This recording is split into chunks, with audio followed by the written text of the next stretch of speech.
Mesdames, Messieurs, soyez les bienvenus. Merci de votre fidélité. La notion de prix juste est le catalyseur d'une série de problèmes concernant le monde antique, mais aussi et surtout, c'est un fil rouge qui traverse la réception des idées juridiques romaines en Europe et est un enjeu majeur de l'historiographie contemporaine.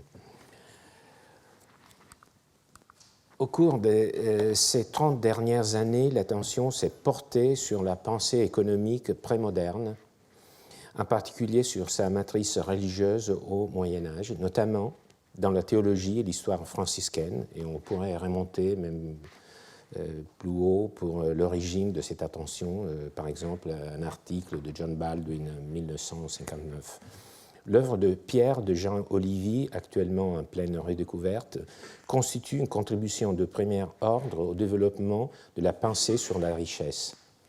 Son traité des contrats, issu des leçons données au couvent franciscain de Narbonne au printemps de 1293, analyse la moralité des actes marchands et constitue un des ouvrages les plus marquants en ce domaine de tout le Moyen Âge. Né d'une aspiration à la pauvreté évangélique, les ordres mendiants ont accompagné la croissance urbaine du XIIIe siècle et les développements de l'économie marchande, transformant, comme l'a bien écrit Sylvain Piron, une attitude faite de méfiance et, dans le cas de saint François, de rejet viscéral de l'argent, en écoute attentive des problèmes moraux qui s'est posés aux élites urbaines. Alors, si j'évoque les franciscains et le Moyen Âge dans le cadre d'un cours qui porte sur la pensée romaine, c'est parce que il est généralement admis que Pierre de Jean Olivier, mais plus largement avant lui, Gratien dans son décret ou saint Thomas dans sa Somme, et après lui Nicolas Oresme et plus tard Marsilio Ficino, pour ne citer que quelques protagonistes d'un débat foisonnant et ubiquitaire, ont tous puisé au droit romain la matière première de leurs raisonnements. Donc, il s'agit d'une pensée médiévale, mais qui puise ces éléments, ces composants du droit romain. Alors, vous savez que le digeste de Justinien, qui contient les extraits des juristes romains, fut redécouvert à partir du XIe siècle et devient la base de l'enseignement universitaire. Il était appris non seulement par les juristes intéressés au droit privé et public, mais aussi par les canonistes.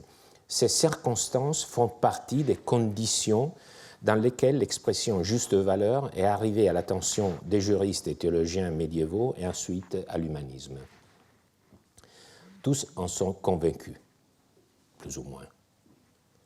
Pourtant, à mon avis, les historiens ne s'intéressent aux éléments du droit romain que dans les limites de ce que les médiévaux eux-mêmes ont déjà sélectionné sans aller plus loin.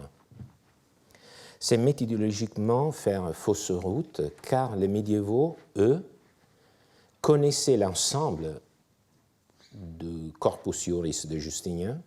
En d'autres termes, l'historiographie actuelle a tendance, pas tous, mais elle a tendance à considérer les droits romains comme un élément stérilisé, tandis que pour les médiévaux, il était vivant. Il est donc utile de vous présenter les idées romaines autour de la juste valeur dans leur contexte propre. Cela nous permettra d'avancer davantage dans notre quête de la pensée romaine sur le bon usage de la richesse, car, nous le verrons, les discours sur le justum pretium ouvrent des aperçus précieux sur la théorie romaine de la formation du prix et sur la conception romaine du marché. D'autre part, reparcourir la pensée romaine autour de la juste valeur nous permettra aussi de voir plus clairement dans quelle mesure la contribution des théologiens et des juristes médiévaux a dépassé le droit romain et en quelle direction. D'abord, une petite cartographie. J'aime bien le mot, donc je vais l'utiliser souvent dans mes cours. Commençons par dire que la pensée médiévale tourne fondamentalement autour de deux thèmes différents, bien que liés. Le prêt usuraire, d'une part, et le prix d'achat et de vente, d'autre part. Donc deux pôles. L'usure, les prêts usuraires et le prix d'achat et de vente, d'autre part. Les deux thèmes sont réunis, pour ne vous donner qu'un exemple, par saint Thomas d'Aquin dans ce passage de la Summa Theologiae.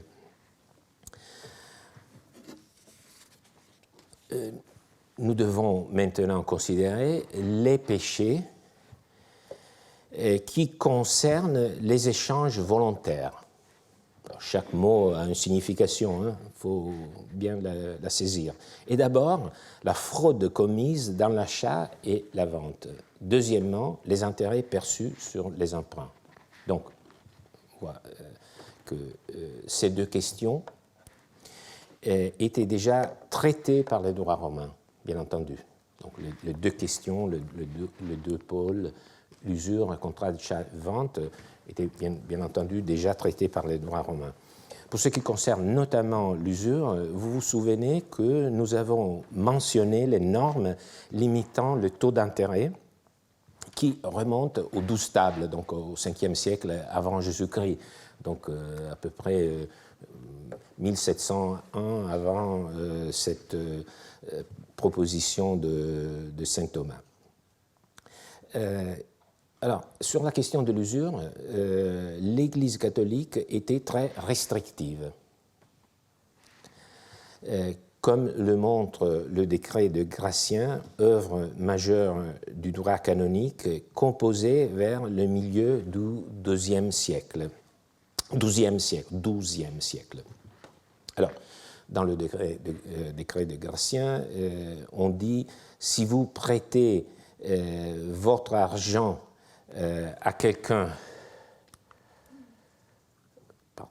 si vous prêtez votre argent à quelqu'un et vous en attendez plus de ce que vous avez donné, donc si vous prêtez votre argent à quelqu'un et vous en attendez plus de ce que vous avez donné, vous êtes des usuriers, dit le décret des Gratiens, donc le droit canonique. Et en cela, vous devez être désapprouvé, non loué. Donc, si vous prêtez de l'argent et vous demandez des intérêts, vous devez être désapprouvé, non loué. Alors, le concept qui est à la base de ce propos est très simple, très simple. Si je prétends recevoir en retour plus que ce que j'ai donné, je me procure un enrichissement illégitime au détriment d'autrui. Donc, c'est répréhensible. On parlait même de vol du temps qui n'appartient qu'à Dieu, puisque l'usurier fait payer le temps écoulé entre le prêt et son remboursement. Alors, comme vous pouvez l'imaginer, dans une société telle que la société communale du bas Moyen-Âge, qui s'ouvrait de nouveau au commerce et qui allait bientôt connaître l'envol des marchands, l'essor des grands banquiers, les Fugger, Médicis, la question de légitimité des prêts à usure était évidemment très délicate. Je ne suivrai pas aujourd'hui ce volet de la question, mais bornant au deuxième volet, celui du juste prix dans le cadre du droit romain. Mais avant de quitter la pensée médiévale, le texte de saint Thomas, bien que bref, nous permet de faire un double constat. D'abord, il nous montre clairement quelle était la perspective à partir de laquelle le problème était appréhendé au Moyen Âge. C'était la perspective du péché.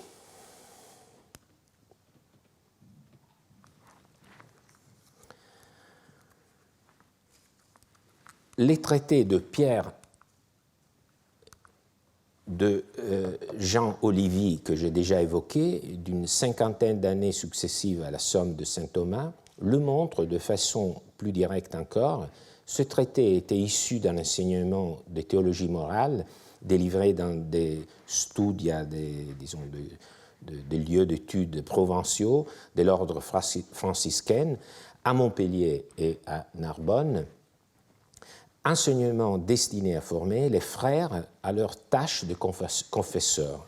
Plutôt que d'offrir un traité complet sur la confession, Olivier insiste sur des sujets qui causent la plus grande perplexité chez les confesseurs, à savoir les contrats.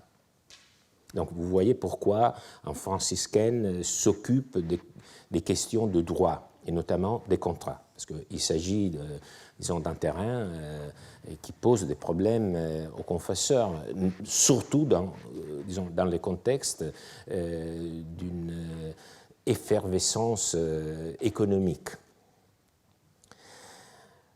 Ainsi, les contrats de prêt et de vente et les comportements des parties contractantes s'inscrivent au Moyen-Âge dans un cadre autre que le seul droit. Donc, il faut bien comprendre que lorsque nous lisons de prise de position sur un sujet, il faut toujours comprendre quel est le cadre dans lequel ces considérations s'inscrivent. Alors, il ne s'agit pas seulement du cadre juridique, ni même pas en premier lieu du cadre juridique, mais c'était d'abord le rapport entre les négociations et la doctrine chrétienne, les valeurs chrétiennes. Pour les juristes droit romain, donc vous voyez que je suis en train de vous montrer le décalage entre le point de vue des juristes romains et le point de vue de ceux qui ont remployé leur pensée au Moyen-Âge. Le point de vue des juristes romains, des textes qui sont recueillis dans le digeste et que nous allons lire, était complètement différente parce que cette superstructure donc de la doctrine chrétienne n'existait pas.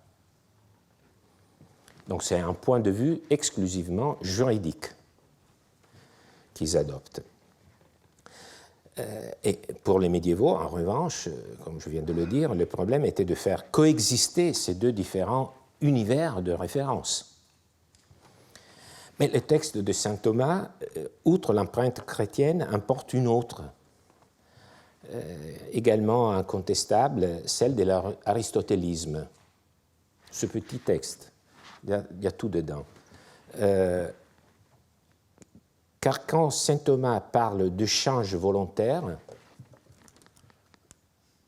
voluntarias commutationes, échange volontaire, il est en train d'utiliser une catégorie de l'éthique à Nicomaque. C'est donc ce traité qui constitue l'arrière-plan du discours thomiste dans ce contexte. Dans ce traité, Aristote définissait les vertus à partir de leur contraire, du vice correspondant. La vertu de la justice, la dikaiosune, est donc définie par Aristote à partir de la pléonexia, de l'avidité, dont seront coupables ceux qui profitent plus que nécessaire. Voilà pourquoi prêter de l'argent, étant demandé un retour plus par les biais des intérêts, peut poser problème, à la fois pour Aristote et pour la doctrine chrétienne.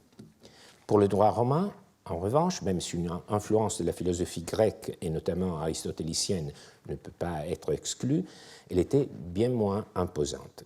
Quittons donc le point d'observation médiéval pour revenir à l'Antiquité, notamment pour nous occuper du sujet du juste prix. Deux réflexions s'imposent, d'ailleurs strictement imbriquées. La première est d'ordre terminologique. Les Romains utilisent au moins deux substantifs différents pour indiquer notre sujet, pretium et estimatio. Ces mots sont à leur tour accompagnés par au moins deux adjectifs, justum et verum, sur lesquels nous reviendrons sous peu. Donc, pour l'instant, il faut plutôt prêter notre attention au substantif pretium estimatio. Alors, pretium indique les résultats, un résultat. L'autre, estimatio, c'est plutôt l'opération d'évaluation. mais au fond, il exprime la même notion que nous pouvons traduire par valeur. Donc, c'est le terme que j'utiliserai souvent, valeur, même comme traduction du substantif pretium, prix. Car le terme prix, pretium, évoque trop étroitement le prix d'une marchandise dans un contrat d'achat et de vente. Donc, j'espère qu'on comprend ma démarche, que j'arrive à m'exprimer de façon suffisamment claire. Dans le texte, nous trouvons les deux substantifs. On pourrait traduire le mot pretium par les correspondants en italien ou en français prix, prezzo.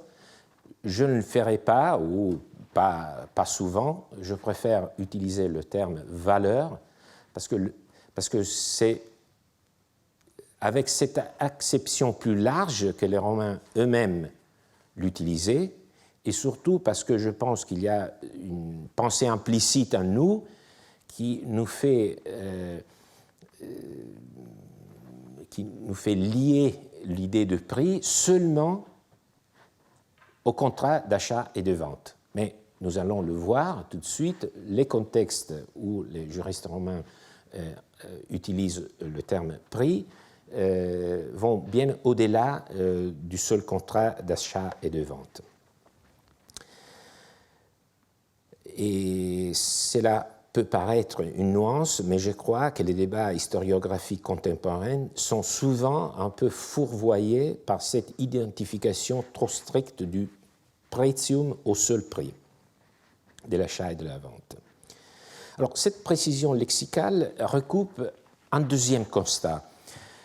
En lisant les textes des juristes romains, il faut tenir compte à chaque fois du contexte dans lequel ils étaient insérés.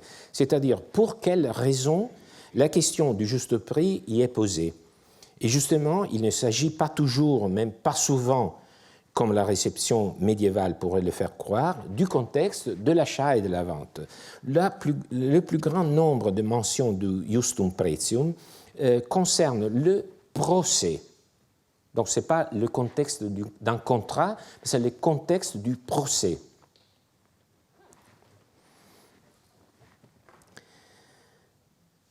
Et il est facile, je crois, de comprendre pourquoi.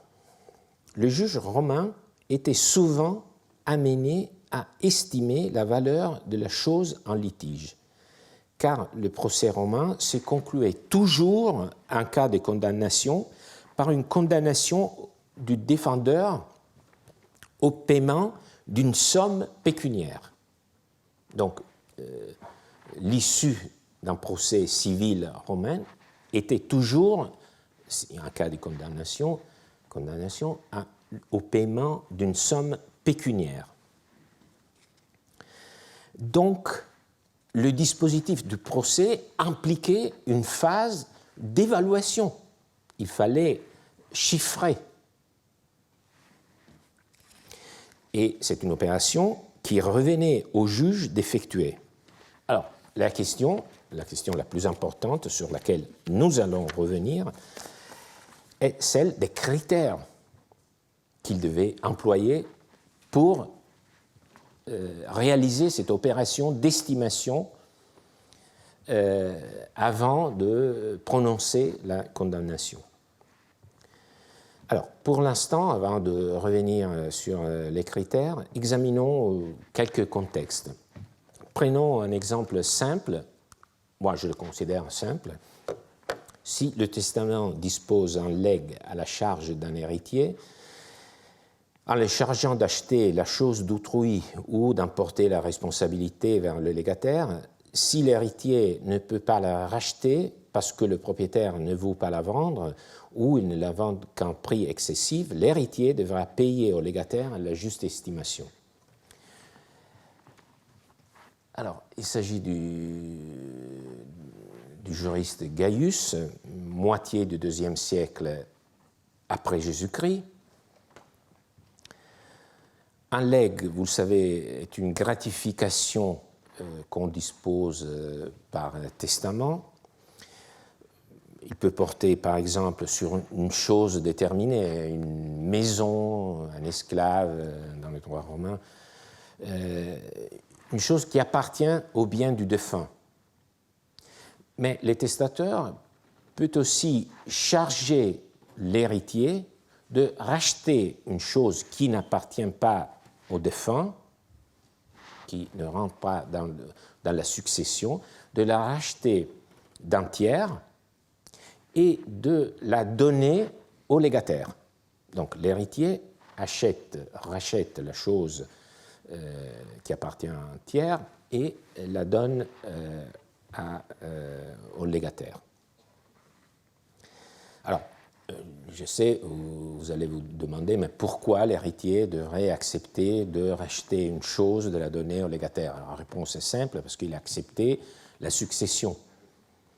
Donc, il n'est pas obligé d'accepter la succession. Donc, il a calculé que qu'il obtiendra des biens de l'héritier, disons, le compense du sacrifice qu'il doit accomplir pour racheter la chose et la donner en tiers.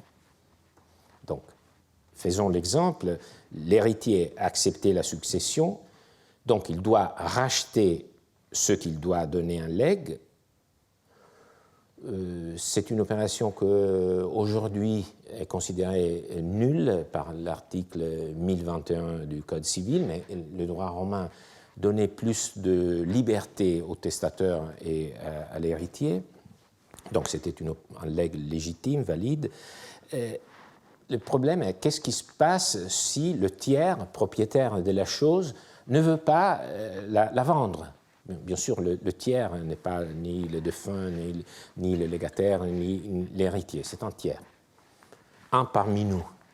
Donc, l'héritier arrive chez nous et nous dit, bon, vous savez, j'ai accepté la succession et donc il faut que je rachète cette chose qui est à vous et je la donne à un légataire. Et disons, ce tiers se dit, mais j'ai aucune intention de vous la vendre. Bon, je comprends, mais je ne vais pas vous la vendre. Ou, autre possibilité, c'est très bien, je vous accueille avec toute ma bienveillance, mais le prix, c'est 10 fois plus cher que le prix que normalement on obtiendrait sur les marchés. Donc, quelque chose d'extravagant. Qu'est-ce que l'héritier qui a essayé en vain de racheter la chose peut faire? Bon, il faut qu'il offre, c'est ce que Gaius nous dit, qu'il offre au légataire une somme équivalente à la chose qu'il n'a pas pu racheter. Et s'il n'arrive pas à calculer cette somme, ou s'il la calcule de façon que le légataire considère inacceptable, ça revient au juge de faire l'estimation.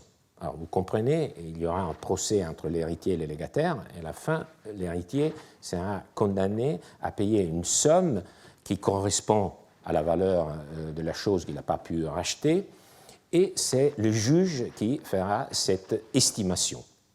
Voilà pourquoi le juge est appelé souvent à faire des opérations d'évaluation pécuniaire. Il y a des dizaines de cas de cette espèce dans le digeste. Un autre exemple nous aidera à mieux nous habituer à cette fonction judiciaire. Dans un procès de répartition d'une chose commune, le juge sera tenu d'évaluer la chose à son juste prix. Il y a une chose commune, les copropriétaires souhaitent la diviser. Comment peut-on, par exemple, c'est une chose qu'on ne peut pas diviser. Par exemple, un cheval que nous avons en copropriété 3 personnes. Qu'est-ce qu'on fait? On donne la propriété du cheval à un des 3 propriétaires et on donne une compensation pécuniaire aux 2 autres. Mais comment peut-on donner une compensation pécuniaire si on ne fait pas une évaluation préalable. Donc c'est déjà dans le contexte de la division d'une chose commune qu'on comprend très bien le rôle du juge. Il faut évaluer la chose. Troisième dernier cas, le vol était puni à Rome, bien entendu, et dans l'action d'un vol, ce ne sont pas les dommages et intérêts, mais bien le prix véritable qui est multiplié par 2 ou 4. C'est-à-dire, le voleur était puni par une peine pécuniaire qui était calculée à partir de la valeur de la chose volée et qui était doublée ou, dans certaines situations, quadruplée. Mais pour arriver à ce résultat, il fallait auparavant évaluer la chose volée. Et le juriste Ulpien nous dit qu'il faut calculer le prix véritable. Qu'est-ce que le prix véritable ?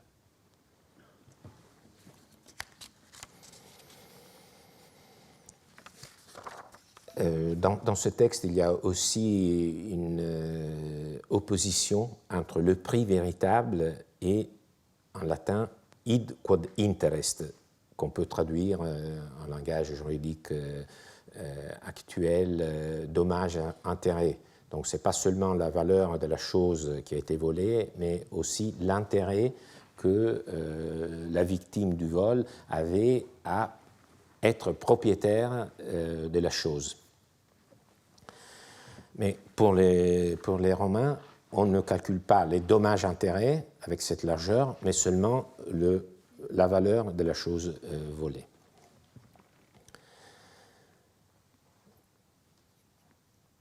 Alors, maintenant, éloignons-nous un peu du juge pour considérer un autre domaine où souvent le juste prix est évoqué. La loi Falsidi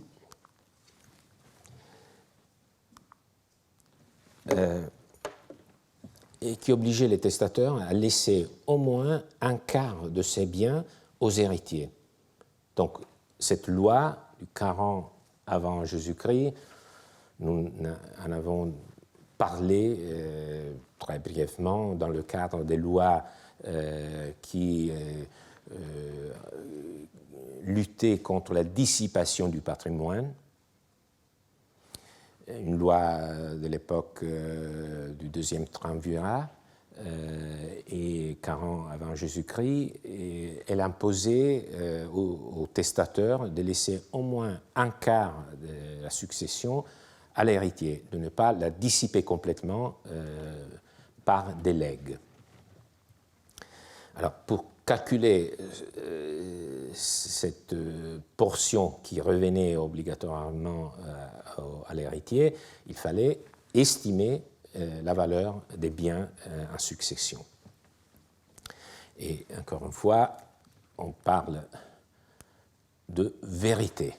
Alors j'aime bien ce mot, nous l'aimons tous, nous savons que la vérité quand même est assez compliquée à saisir. Et donc, à ce stade, on ne peut plus échapper à la question de fond. En quoi consiste au juste la juste valeur ? Comment un héritier, un acheteur, un juge pouvaient établir le justum pretium ? Dans ce dernier texte, on parle même de vérité. Mais existe-t-il, au fond, une estimation juste et véritable d'une chose ? Alors, c'est un juriste de la fin du 1er siècle après Jésus-Christ, donc quelqu'un qui a travaillé un peu avant les juristes que nous venons d'évoquer, Gaius, Ulpien, Paul. Dans ce cas, il s'agit de Sextus Pedius, quelqu'un qui a travaillé aux alentours du 100 après Jésus-Christ. Fin 1er siècle après Jésus-Christ, début du 2e siècle après. C'est lui qui a trouvé la bonne formule, au point de traverser les siècles. Lisons-la en latin. Accordez-moi ce plaisir.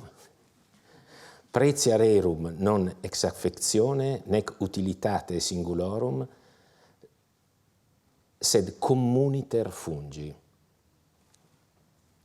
La valeur d'une chose est celle qu'on lui donne couramment et communément, et non sa valeur singulière qui prend en compte l'intérêt subjectif de pure affection ou d'utilité d'un seul individu donné.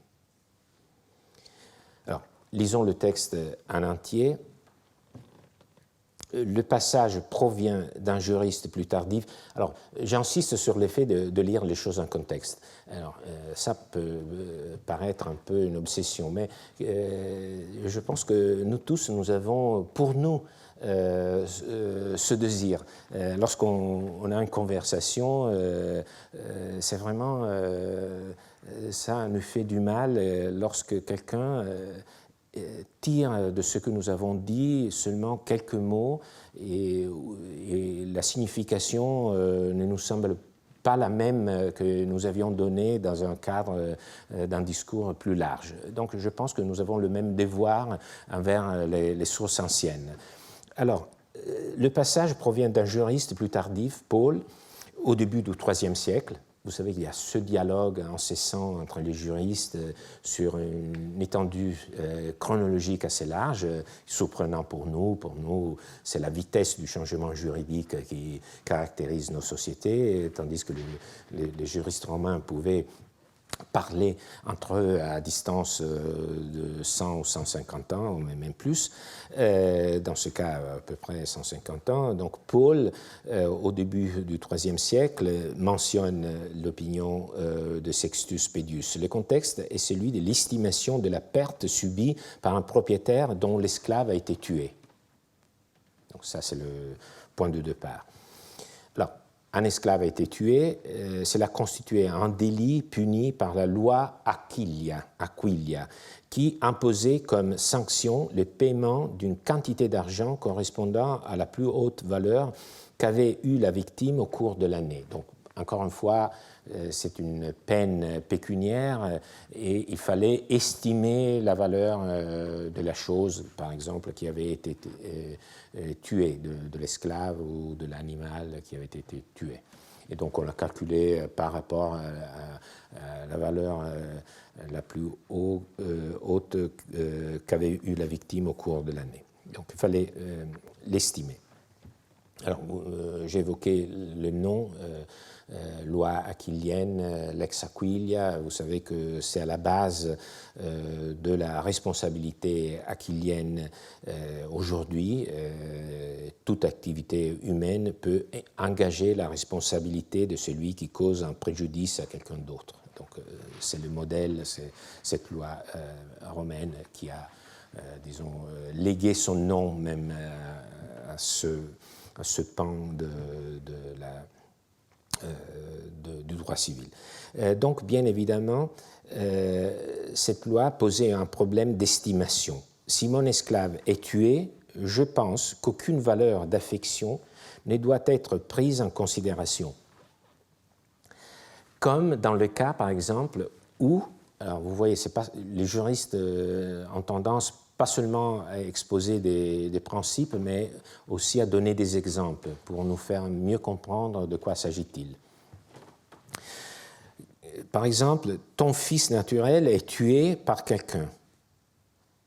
Donc c'est un esclave, mais c'est ton fils naturel. Par exemple, on a eu une relation sexuelle avec une esclave, donc le fils, l'aîné est un esclave, mais c'est aussi le fils naturel du propriétaire. Alors, on t'a tué ton esclave fils naturel, tu serais prêt à l'acheter à un prix élevé, alors que sa valeur est celle admise par tous. Alors, tu serais prêt à l'acheter à un prix d'affection,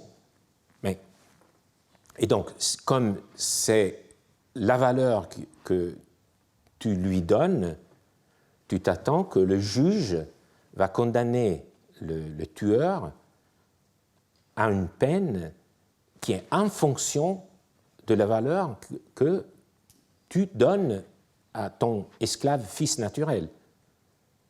Mais les juristes, ils observent, ce n'est pas le cas, sa valeur est celle admise par tous.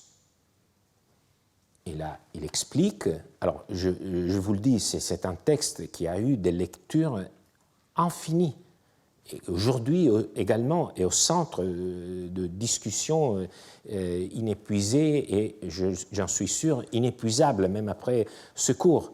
Mais il faut vraiment comprendre qu'il s'agit d'un élément majeur de la réflexion occidentale sur la valeur et la richesse.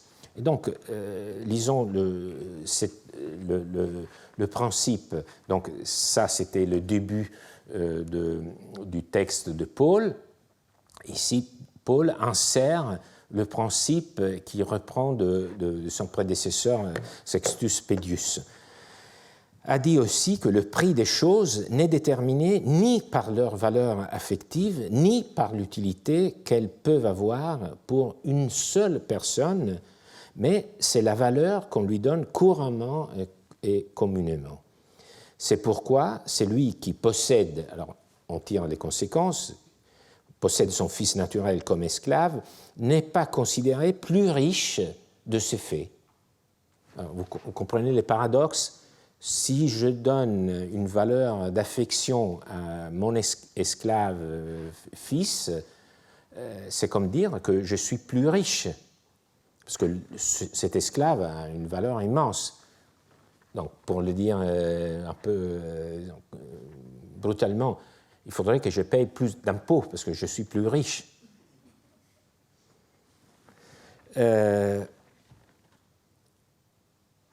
Mais ce n'est pas le cas, il n'est pas considéré plus riche de ce fait, parce que si une autre personne le possédait, il serait disposé à la racheter pour une somme importante. Donc le mécanisme mental du propriétaire qui a son fils naturel auprès de lui, ce serait, mais je serais disposé à le racheter à un prix énorme. Donc ça veut dire que cet esclave vaut beaucoup. Mais ce n'est pas le cas. De même, on ne peut considérer que celui qui possède le fils d'un autre a dans son patrimoine la valeur qu'il obtiendrait s'il le vendait à son père. Donc on peut faire le contraire. Imaginez-vous, vous avez un appartement, donc vous savez que votre voisin le désire ardemment. Est-ce que dans votre patrimoine, vous considérez d'avoir la valeur à laquelle votre voisin va acheter cet appartement, ou est-ce que dans votre patrimoine, vous êtes censé avoir seulement la valeur de marché de ce bien? C'est ça l'enjeu dont nous parle ce texte. Et conclusion, en effet, dans le Lex Aquilia, nous n'obtenons que la réparation de la diminution. C'est une traduction assez personnelle.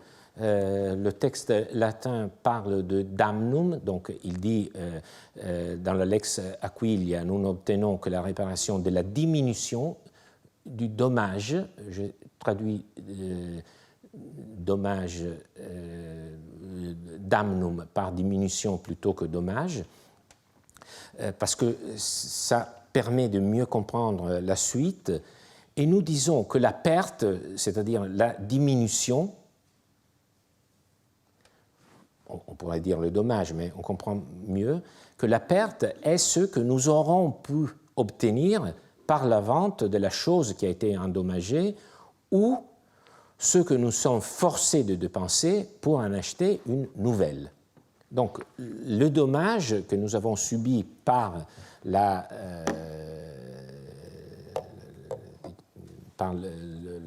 meurtre de cet esclave est le prix auquel on aurait pu vendre cet esclave ou au prix auquel on aurait pu le racheter.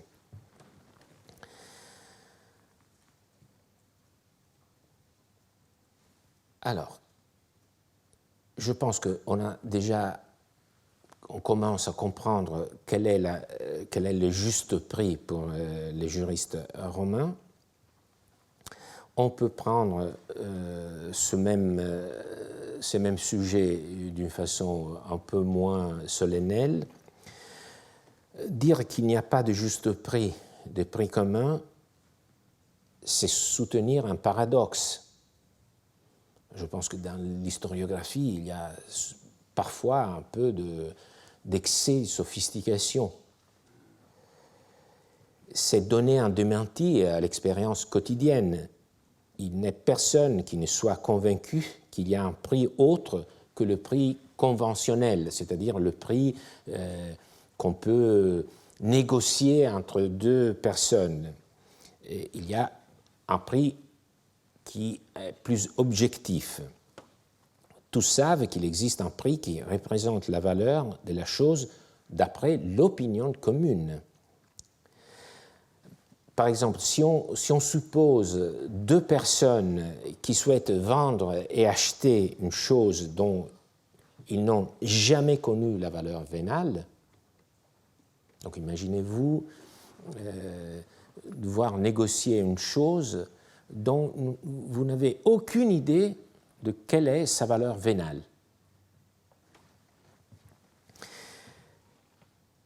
Vous ne savez pas à quel prix d'autres personnes en pourraient traiter le même jour, dans le même lieu. Alors, le prix auquel vous arriverez sera nécessairement arbitraire. Parce que chacun des co-contractants, consultant ses désirs et ses besoins, se demandera ce qui lui plaît plus ou lui convient le mieux du prix ou de la chose, et l'échange sera fait sur cette base uniquement. Mais on le sent bien, cette hypothèse n'est qu'une sorte d'abstraction ou quelque chose qui nous arrive très très rarement dans notre vie.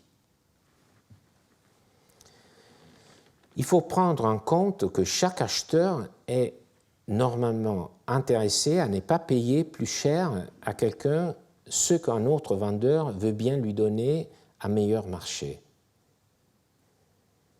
Il s'établit donc par la comparaison de la totalité des offres avec la totalité des demandes une valeur courante et commune.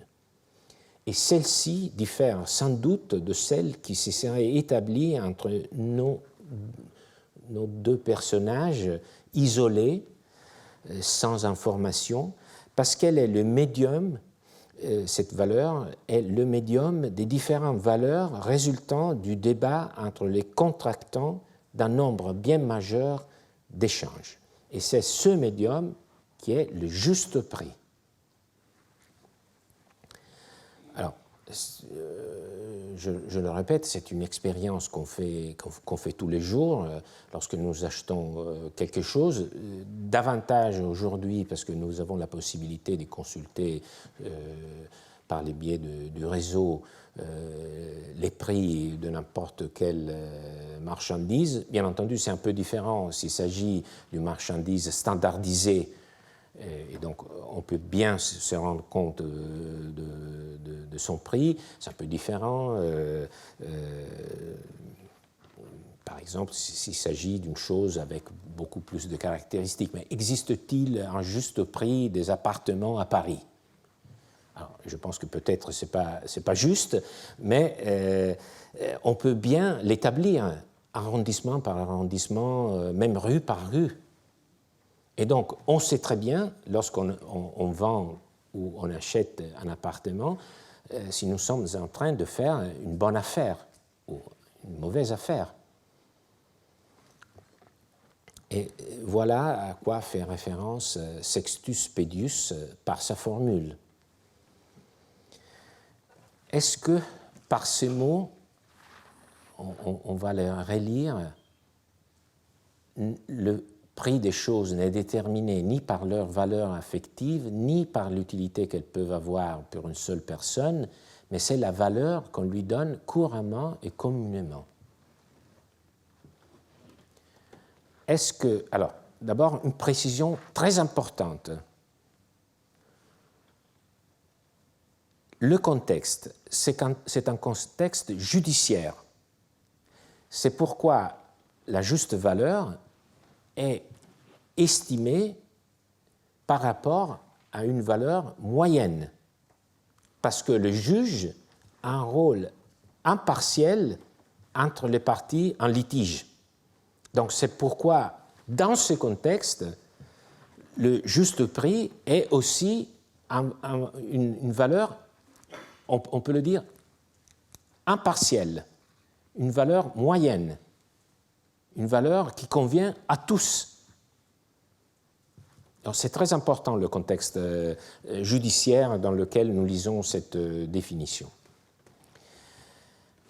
Deuxième remarque, est-ce que, par ces mots, ce juriste romain pensait au marché?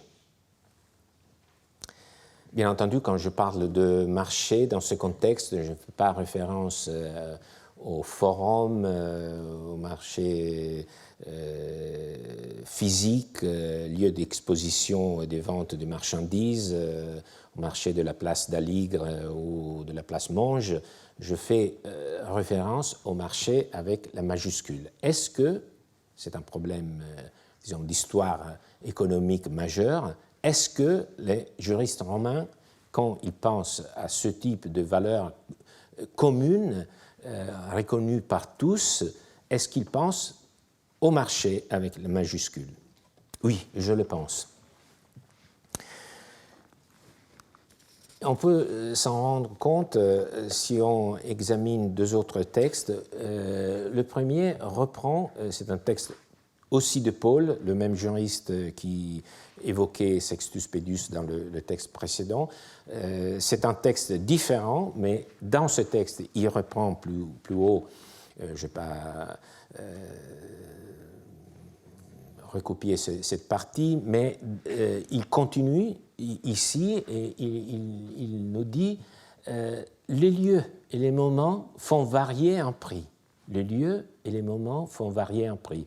En effet, l'huile ne sera pas estimée au même prix à Rome qu'en Espagne, tout comme elle ne sera pas estimée au même prix en de temps infructueux qu'en de temps féconds. Toutefois, les prix ne doivent pas être estimés en relation à un moment seulement, ni selon la cherté qui est rarement atteinte. Alors, ce sont plus ou moins les mêmes idées qu'on trouve ici. Gaius, on lit très rapidement, nous savons quelles sont les variations de prix entre chaque cité et région, principalement pour le vin, l'huile et le blé, mais aussi pour l'argent,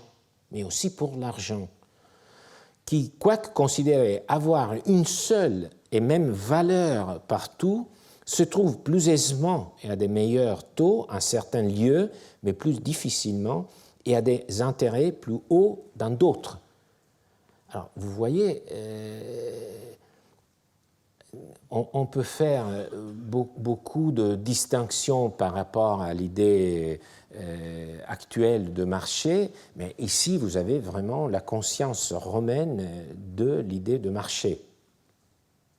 Un marché qui n'influe pas seulement sur les prix des marchandises, mais même sur la valeur de l'argent.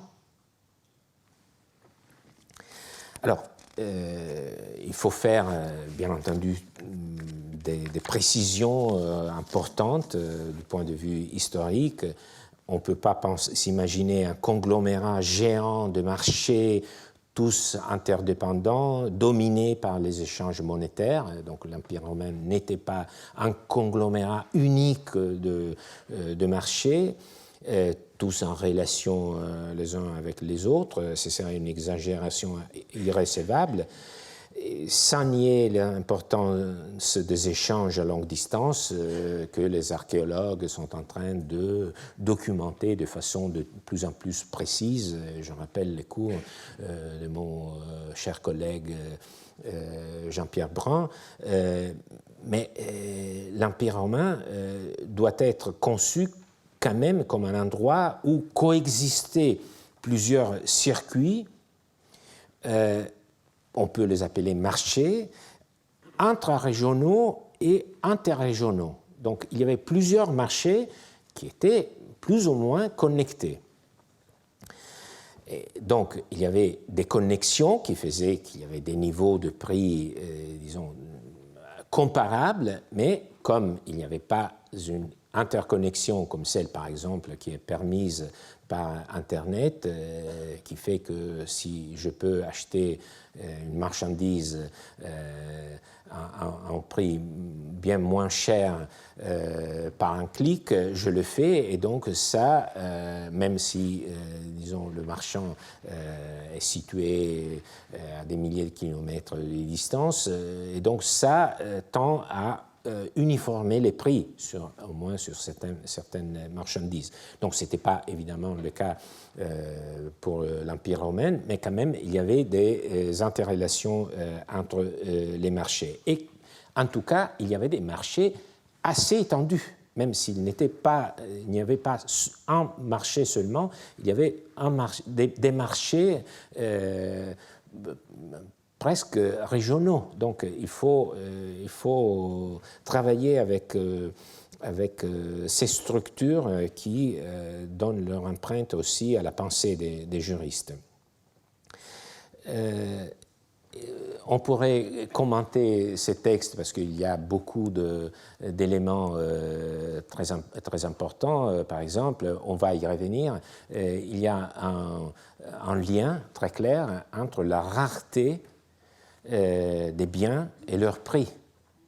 Ce qu'on pense, qu'on dit souvent, c'est une découverte moderne. Les anciens n'avaient pas l'idée que les ressources étaient limitées. On voit très bien ici qu'est-ce qu'il en pense. Alors, ce que je me permets et aussi, je l'ai déjà remarqué, cette réflexion sur la valeur de l'argent, c'est vraiment un peu une anticipation, si j'ose dire. Alors, nous sommes presque à la conclusion et je souhaite renforcer le cadre qu'on peut tirer de ces deux textes par un petit relevé terminologique. Je crois qu'il y a au moins deux termes latins et qui font comprendre que les Romains avaient thématisé l'existence du marché au sens virtuel, avec les majuscules. Il s'agit d'abord du mot annona. Ce terme provient de annus, année, et donc vous avez compris, ça indique le produit agricole d'une année. Et sa signification originaire s'étend ensuite à indiquer le prix des produits agricoles de l'année. Et on parlait souvent à ces propos de caritas annone, ou cara annona.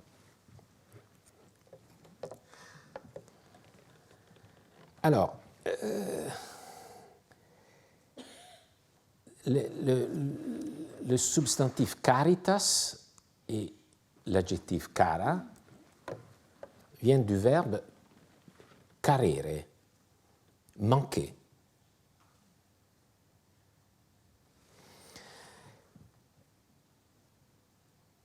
Et donc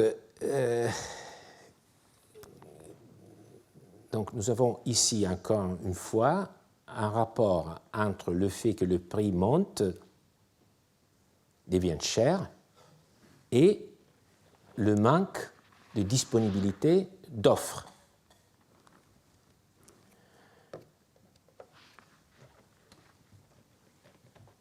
Et donc, également en français, l'adjectif cher, même si nous n'en avons pas la conscience, implique qu'un bien est insuffisant.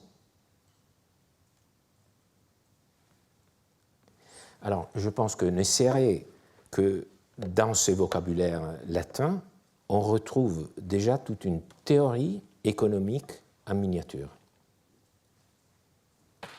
Et donc, je ne pense pas que les anciens n'avaient pas réfléchi au rapport entre rareté et richesse. Autre mot que je trouve encore plus beau pour indiquer le marché est conversatio, souvent accompagné par l'adjectif publica, public, donc publica conversatio.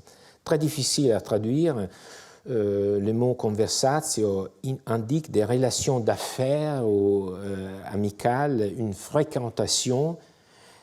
C'est le terme, ça correspond au terme commerce au sens ancien du mot.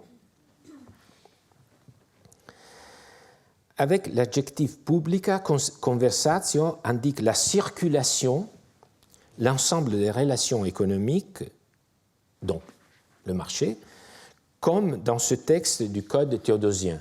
On n'a presque jamais parlé des codes de l'Antiquité tardive, on le fera, je l'espère, peut-être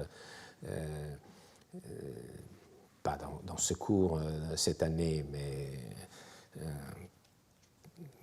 dans le cadre d'un autre cours, mais il s'agit d'une constitution impériale, d'une loi de l'Antiquité tardive, notamment de l'empereur Julien, celui qui est connu comme Julien l'Apostate. Donc 300, la datation, je pense que c'est 363 dans les manuscrits, mais on la corrige 362 après Jésus-Christ. C'est une loi impériale qui dit les habitants de la Campanie, la région au sud du Latium, donc, à laquelle appartient par exemple Naples, Pompéi, Pusole, les habitants de la Campanie sont sommés de payer la taxe pour chacune des livres de port. Donc c'est une disposition fiscale. En fonction des prix qui se trouvent chaque année dans les échanges publics, dans la publica conversatio, que reperiuntur in publica conversazione. De sorte que les habitants de la Campanie ne doivent pas verser la taxe par rapport au prix que l'on trouve dans la ville de Rome. Vous voyez la variation de prix selon les lieux, mais bien dans l'usage public parmi les habitants de la Campanie, les Campaniens. In publicis usibus, c'est une autre façon de dire la même chose. Alors, ce texte nous présente l'idée abstraite de marché, qualifiée de publica conversatio, d'échange au niveau d'une communauté. Dans cette loi impériale, on retrouve la conscience de la variation des prix en fonction du temps que nous avons déjà rencontré chez Gaius et Paul, pas seulement du lieu, mais vous voyez aussi per singulos annos, c'est-à-dire pas seulement le lieu, mais aussi les temps. Et il y a aussi une donnée économique, d'histoire économique, disons, plus concrète, c'est-à-dire, il nous dit que même par rapport à une distance assez réduite comme celle qui s'ouvre entre le Latium et la Campanie, il pouvait y avoir des variations de prix sensibles. Donc les marchés avaient une dimension qui était régionale. Par exemple, il n'y avait pas un seul marché italien. Je suis donc tout à fait d'accord avec ceux qui considèrent que le libre marché était connu par les Romains et qu'il correspondait en réalité, non seulement à une notion, et je souhaite rappeler à ces propos les études pionnières d'un grand savant italien, Elio Locascio. Revenons donc aux juristes. Lorsqu'il parle de communiter fungi, d'évaluer le prix selon la valeur courante commune, il se réfère au prix du marché, bien entendu dans les limites très précises que j'ai souvent évoquées lors de cette séance. C'est pourquoi je ne comprends pas pourquoi, dans l'historiographie contemporaine, on a souvent du mal à traduire l'adverbe communautaire. On a même pensé que quand les théologiens, les juristes médiévaux l'employaient, c'était pour évoquer une sorte de contrôle communautaire sur les prix. Dans un monde idéal où il y aurait eu cette fraternité-proximité. C'est, à mon sens, plaquer une idéologie contemporaine sur les sources anciennes, leur attribuer des pensées qu'ils n'avaient pas. Alors, je comprends par ailleurs la difficulté à traduire en français l'adverbe communautaire par un seul mot, mais je pense que la signification n'en demeure pourtant pas moins claire. Donc, j'ai utilisé deux adverbes couramment, communément, mais donc, la signification est très claire. C'est la juste valeur, c'est le prix moyen qui ressort des libres échanges à un moment et à un endroit donné. Je veux d'ailleurs souligner que cette idée est, au fond, déjà dans le nom. Si les juristes romains parlent souvent de pretium, en l'utilisant en tant que synonyme de valeur, ce n'est pas parce qu'ils pensent seulement au contrat de vente et d'achat, mais c'est parce qu'ils pensent que la juste valeur d'une chose est celle qui se déterminerait si on met cette chose à la vente. Donc, c'est déjà tout ce que je viens de vous dire, on aurait pu le trouver déjà dans le mot. Une fois déterminé qu'il existait un prix juste en tant que moyenne, une autre question s'impose. Est-il légitime de vendre un bien à un prix bien au-dessus de la moyenne du marché? Est-ce qu'il est légitime de vendre un bien et conclure un contrat à un prix bien au-dessus de la moyenne du marché? Peut-on résilier un contrat du fait que le prix que nous avons accepté de payer est trop cher? La réponse, nous la verrons lors de la prochaine séance, la semaine prochaine. Pour l'instant, je vous souhaite des sereines fêtes de Pâques, que ce soit pour vous tous en temps de paix, et je vous remercie pour votre attention qui est pour moi sans prix. Merci.